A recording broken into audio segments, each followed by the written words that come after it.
اهدنا الصراط المستقیم صراط الذین انعمت علیہم غیر المغضوب علیہم ولا الضالین، آیتیں 3 جملہ ایک۔ درمیانی آیت ہے چوتھے نمبر کی، ایاک نعبد و ایاک نستعین، یہ ہے در حقیقت مرکزی آیت۔ مرکزی ہو گئی 3 ادھر، پھر وہ 3 ایک جملہ، آخری 3 ایک جملہ، اور یہ ایک آیت میں 2 جملے، ایاک نعبد بھی مکمل جملہ ہے، و ایاک نستعین بھی مکمل، اور یہیں پر سورہ فاتحہ کی وہ تقسیم ہوتی ہے آدھی 3.5 آیتیں ادھر ہیں۔ الحمدللہ رب العالمین الرحمن الرحیم مالک یوم الدین ایاک نعبد۔ اب واو آ گیا، یہ واو ایسے ہے جیسے کہ آپ ترازو کو پکڑتے ہیں، مٹھ اس کی جو ہے۔ اب 3.5 آیتیں ہیں، وَإِيَّاكَ نَسْتَعِينُ اهْدِنَا الصِّرَاطَ الْمُسْتَقِيمَ صِرَاطَ الَّذِينَ أَنْعَمْتَ عَلَيْهِمْ غَيْرِ الْمَغْضُوبِ عَلَيْهِمْ وَلَا الضَّالِّينَ۔ یہ جو مرکزی آیت ہے اس میں 2 باتوں کا ذکر ہے۔ ایاک نعبد، ایک تو ہم اقرار کرتے ہیں کہ اللہ ہم صرف تیری ہی بندگی کرتے ہیں اور کرتے رہیں گے، یہ حال اور ماضی، حال اور مستقبل دونوں کو محیط ہے۔ اور دوسرا وَإِيَّاكَ نَسْتَعِينُ، اور صرف تجھ ہی سے مدد مانگتے ہیں اور مانگتے رہیں گے۔ یہ گویا کہ دین کا ایک مرکزی نقطہ ہے، جو صلاۃ کا مرکزی نقطہ ہے وہی در حقیقت دین کا۔ اب ہم اس پر غور کر چکے ہیں، 40 نبوی کی حدیث نمبر 3 جو ہے وہ اس پر ہے، ایاک نعبد۔ اس میں گفتگو ہو چکی ہے تفصیل سے کہ عبادت کا تصور کیا ہے، جس کے لیے انسان کو پیدا کیا گیا، وما خلقت الجن والانس الا لیعبدون، اور تمام رسولوں کی دعوت کا مرکزی نقطہ ان اعبدوا اللہ ما لکم من الہ غیرہ۔ زندگی آمد برائے بندگی، زندگی بے بندگی شرمندگی، اور اس میں جو کنفیوژن ہم نے پیدا کر دیا ہے کہ عبادت کو عبادات کے مترادف قرار دے دیا، نماز روزہ حج زکات یہ عبادات ہیں، وہ عبادت جس کے لیے ہمیں پیدا کیا گیا ہے وہ یہ چیزیں نہیں ہیں، وہ ہے پوری زندگی میں ہمہ تن ہمہ وقت ہمہ جہد اللہ کی طاقت۔ ہر وقت نماز تو نہیں پڑھی جاتی، ہر روز روزہ تو نہیں رکھا جاتا، یہ جو کہا کہ میں نے صرف تمہیں پیدا ہی اس لیے کیا کہ میری عبادت کرو، تو عبادت سے مراد یہ چیزیں نہیں ہو سکتی۔ یہ در حقیقت اس عبادت کے لیے سپورٹس، جیسے 4 ستون ہیں ان پر چھت ہے، چھت کو سپورٹ دینے کے لیے ستون ہے۔ ستونوں کی معنویت ہی تب ہے جبکہ چھت ہو، ورنہ کیا کہیں گے کس لیے کھڑے کر دیے 4 ستون، پاگل تو نہیں کوئی، کس لیے؟ بٹ فار، جب تک کہ چھت کا تصور نہ ہو۔ شامیانے کے لیے 4 آپ نے بانس کھڑے کیے ہیں، کس لیے؟ اس شامیانے کو سپورٹ کر دیا۔ تو اب اس میں جو مضمون آیا وہ یہاں بھی آگیا اس حدیث میں، تو قرآن مجید کی آیت میں ایاک نعبد و ایاک نستعین، یہ ہے دوسری بات جس پر کہ آج کی ہماری مرکزی جو مضمون ہے وہ یہ حدیث، تجھ ہی سے مدد مانگتے ہیں اور مانگتے رہیں گے۔ اللہ تعالیٰ سے مدد مانگنا، اب آپ لوگ سمجھیے کہ مدد جو مانگی جاتی ہے مختلف الفاظ استعمال ہو سکتے ہیں۔ استعانت وہ اس حدیث میں بھی آیا، قرآن میں بھی آیا، سورہ فاتحہ میں ایاک نستعین۔ استمداد مدد طلب کرنا، استنصار نصرت مانگنا، استدعاء کوئی دعا کرنا کسی کام کے لیے، استغاثہ کسی کی دعائی دینا، یہ تمام ایک قبیل کی چیزیں ہیں، ان کو جمع کر دیجیے استعانت۔ اب استعانت ایک تو ہے عام مادی دنیا کے اصول کے اندر، میں کسی کہوں بھائی مجھے ذرا پانی پلا دینا، یہ بھی استعانت ہی ہوئی نا، میں نے اپنی ایک ضرورت کو پورا کرنے کے لیے اسے مدد چاہیے، اس میں کوئی شرط نہیں، کوئی برائی نہیں، معلوم ہے یہ عام مادی قوانین کے تحت ہوگا۔ یہ علیحدہ بات ہے کہ حضور کے بارے میں یہ آتا ہے صلی اللہ علیہ وسلم کہ آپ کبھی ایسے کام کے لیے بھی کسی کو نہیں کہتے تھے، یہاں تک کہ اگر آپ سواری پر ہوتے تھے اور آپ کا جو کوڑا ہے وہ نیچے گر گیا تو آپ اپنی سواری کو بٹھا کر یا اتر کر خود کوڑا اٹھاتے تھے، کسی سے کہتے نہیں تھے کہ مجھے ذرا اٹھا۔ تو یہ استدعاء، استعانت، استمداد، اس میں ایک درجے ہیں، بڑے اونچے اونچے درجے بھی ہیں، لیکن عام حالات میں ہم مادی قوانین کے تحت اگر کوئی مدد چاہے کسی سے تو کوئی بری بات نہیں، اس میں کوئی شرک نہیں، اس میں کوئی کفر نہیں، اگرچہ بعض حضرات کے نزدیک اس کا ایک درجہ ہے وہ میں بعد میں بیان کروں گا، لیکن یہ کہ ماورائی انداز کسی غیر مرئی حقیقی یا موہومہ شخصیت سے مدد مانگنا، غیر مرئی حقیقی فرشتے ہیں، غیر مرئی ہے حقیقی، موہومہ جنہوں نے گاڈز اینڈ گاڈیسز اور آلہہ بنا لیے، دیویاں دیوتیاں بنا لیے،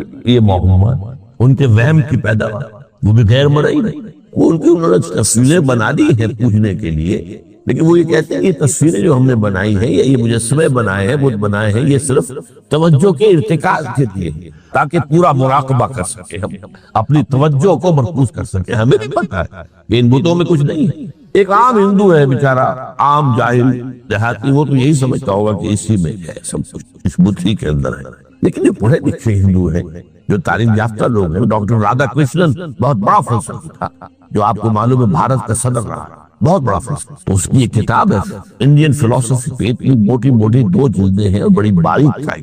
اس میں اس نے کہا کہ ہم بتوں میں کچھ نہیں سمجھتے، یہ تو صرف کنسنٹریشن، توجہ کو مرکوز کرنے کے لیے ہم نے ان کو بنا لیا ہے، تاکہ ان کے ساتھ ایک ذہنی اور روحانی رشتہ قائم کرنے کے لیے اپنی توجہات کو مرکوز کر سکیں. بہرحال یہ میں نے بتایا، ایک ہے غیر مرئی حقیقی، ایک ہے غیر مرئی موہومہ.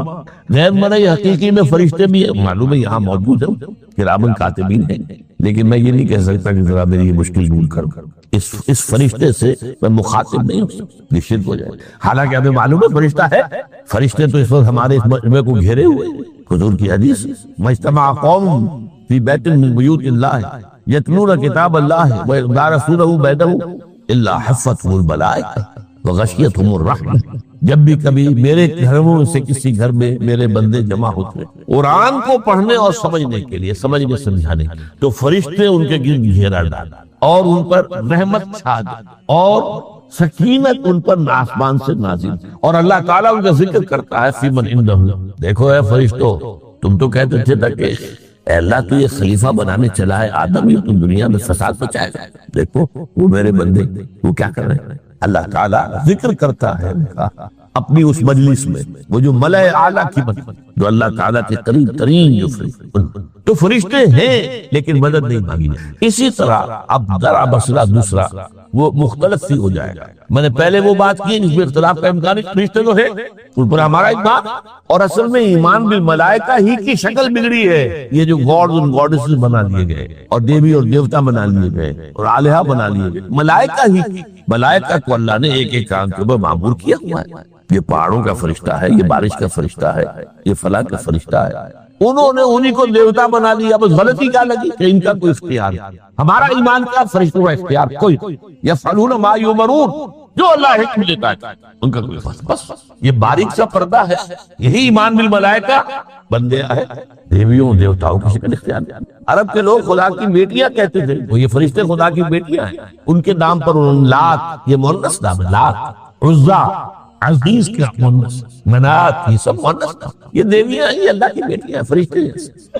تو میں نے کہا کہ پہلے میں نے بات کی ہے وہ غیر مرئی کہ جو یقینی ہیں، متفق علیہ ہیں، فرشتے ہیں. ایک ہے مختلف فی، وہ یہ ہے کہ اولیاء اللہ کی ارواح بھی، ان کو بھی یہ، اگر یہ قول امام الہند شاہ ولی اللہ دہلوی کا نہ ہوتا تو میں کبھی اس کو تسلیم نہ کرتا. ان کا قول کہ اللہ تعالیٰ اپنے جو بڑے محبوب بندے ہوتے ہیں ان کے انتقال کے بعد ان کی ارواح کو بھی فرشتوں کے جو درجہ اسفل ہے، سب سے نچلے درجے کے جو فرشتے ہیں ان میں شامل کرتے ہیں، اور اللہ کے احکام کی جیسے تنفیذ وہ فرشتے کرتے ہیں وہ بھی کرتے ہیں. اب یہ مختلف فی مسئلہ ہو گیا، سب کے نزدیک نہیں ہے، لیکن یہ کہ بعض کے نزدیک شاہ ولی اللہ کہہ رہے ہیں تو اس کو تو ہم اٹھا کر رضی کی ٹوکری میں تو نہیں پھینک سکتے.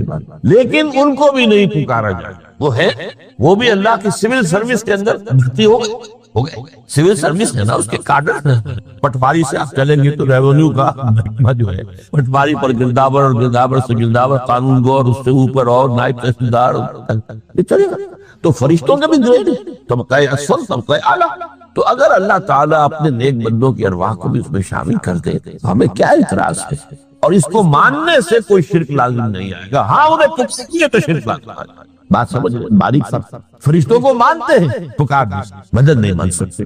اسی طریقے سے ان کو آپ مانتے بھی ہوں کہ وہ ملائکہ کی آخری صف میں ان کو بھی اللہ نے بھرتی کر لیا ہے تو ٹھیک ہے. لیکن یہ کہ آپ اختلاف کریں، اختلاف بھی کر سکتے کہ اتنی بڑی بات کے لیے کوئی دلیل قرآن مجید سے ہمیں نہیں ملتی. فرض کیجئے کوئی شخص کہتا ہے، لیکن یہ کہ یہ قول ہے ایک محدث کا ہے. لیکن بعد فرق جو بتا رہا ہوں ان کو یہ مان لینا کہ فرض کیجئے شیخ عبد القادر جو ہے بغدادی گیلانی رحمت اللہ علیہ، ان کی روح اب کہیں آ سکتی ہے، ارواح آ سکتی ہے، جیسے ملائکہ آ سکتی ہے، روح محمدی صلی اللہ علیہ وسلم آ سکتی ہے.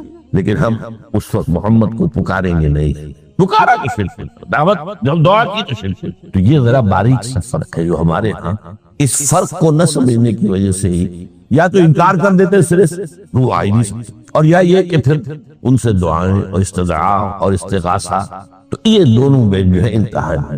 اچھا، دنیا کے قانون کے تحت بھی جو میں نے کہا تھا میں بتاؤں گا کہ اس کا بھی ایک مرتبہ ہے۔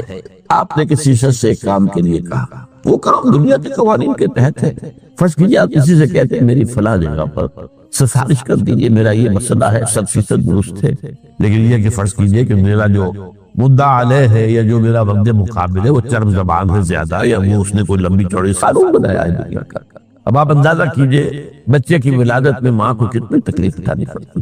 آج کل تو فیشن ہو گیا ہے، سیدھے سیدھے جاؤ آپریشن کراؤ تکلیف سے بچ جاؤ، لیکن یہ ہے کہ یہ بھی آپ کے لیے ہوگا وہ ساری تکلیف، جیسے ہی بچے کو لا کر ماں کے برابر بلیٹایا ہے، ساری تکلیف پھر جو راحت اس سے میسر آتی، ان الفرج مع الکرب وان مع العسر یسرا، اسی لیے میں نے وہ آیتیں بھی پڑھی تھی، ان مع العسر یسرا ان مع العسر یسرا۔ اس دنیا میں یہ اللہ نے نظام بنایا ہے، سختیاں جھیلنی ہی ہوگی۔ لقد خلقنا الانسان فی کبد، ہم نے انسان کو پیدا کیا مشقت کے اندر، مشقت تو کرنی پڑے گی، کسی کی جسمانی مشقت زیادہ، کسی کی ذہنی مشقت زیادہ، مشقت سے چارہ تو یہ ہے ان مع العسر یسرا ان مع العسر یسرا۔ بارک اللہ لی ولکم فی القرآن العظیم ونفعنی وإیاکم بالآیات والذکر الحکیم۔